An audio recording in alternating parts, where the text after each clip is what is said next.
जब भी आप ब्रज में भ्रमण करने के लिए आओगे तो कान्हा जी की लीलाओं का ही आनंद लोगे, क्योंकि कान्हा की लीलाएं तो अनंत हैं। कहते हैं ना, हरि रूप अनंत हरि कथा अनंता।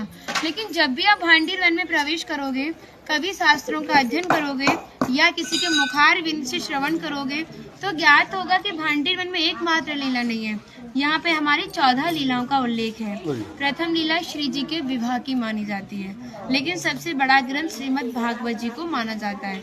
आपने उसका अध्ययन श्रवण किया हो तो राधा रानी का नाम उसमें आता है नहीं आता?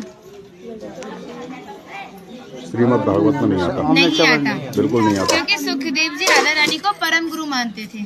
जब राधा रानी का नाम ही श्रीमद् भागवत जी में नहीं दिया तो विवाह का उल्लेख कैसे हो सकता है? लेकिन श्रीमद् भागवत जी को छोड़ के 12 ग्रंथ ऐसे हैं जो हमारी लाडली जी के विवाह का उल्लेख करते हैं।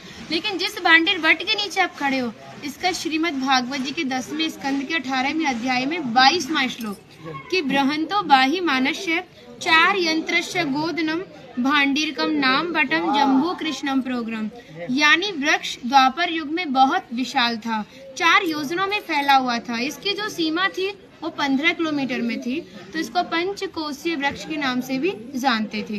कान्हा जी इन्हीं की शाखाओं पर चढ़ के यमुना मैया को आर पार किया करते थे।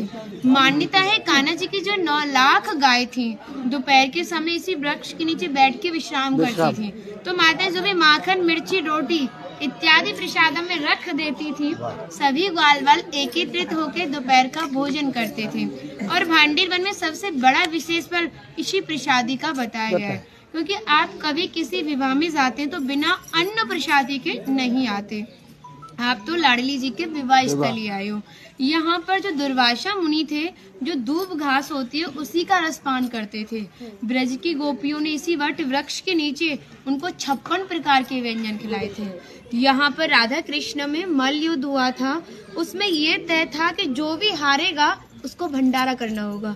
तो जब हमारे कान्हा जी हार गए थे तो ग्वाल वालों के साथ मिलके यहाँ पे भंडारा किया, उसी के नाम पर इसका नाम भांडीर वन पड़ा।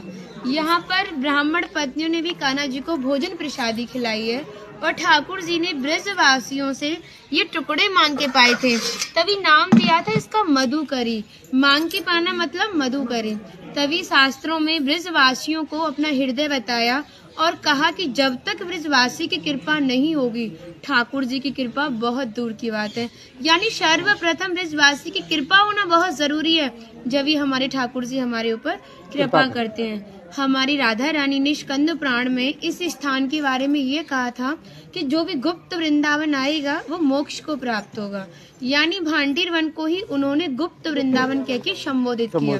तो कान्हा बोले, तुम इतनी बड़ी बात को कह रही हो, लोग पाप करेंगे और सीधे दौड़े भांडीर वन चले जाएंगे, क्योंकि आपने तो मोक्ष धाम ही भांडीर वन को कह दिया। तब हमारी लाडली जी ने कहा, नहीं कान्हा, मैं जिस पर विशेष कृपा करूंगी, जिसके प्रति मेरी भक्ति भाव दोनों सच्चे हैं और भक्त मेरी शादी में उपस्थित है। यानी आज से 5,500 वर्ष पूर्व आप इस स्थान पर थे।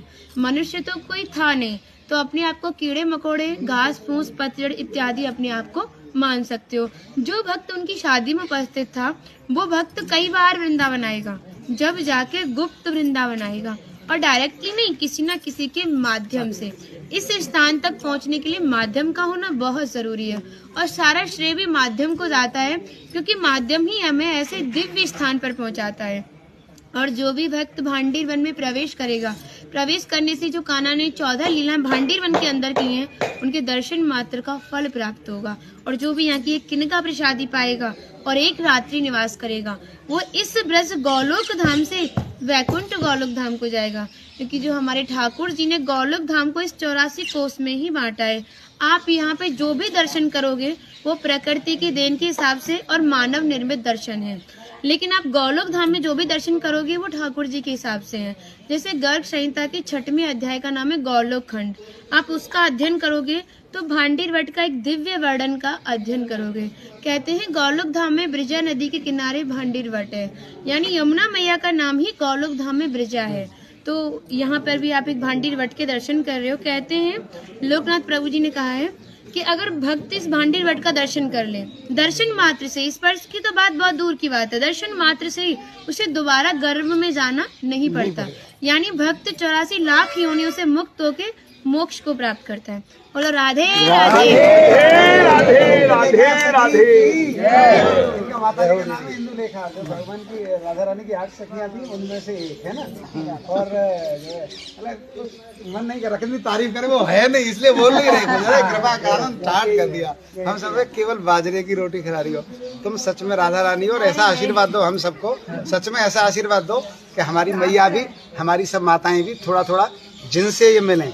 देखिए भक्ति का स्तर है, एक इतना बड़ा एक इतना है, तो इनको जो इनसे छोटी भक्ति में ये भी उनको कुछ ऐसी बातें बता के भगवान की ओर आकर्षित करें। सबको ऐसा आशीर्वाद दो। आप ब्रजवासी हो इसलिए सक्षम हो, दे सकती हो। बढ़े और ब्रज में वास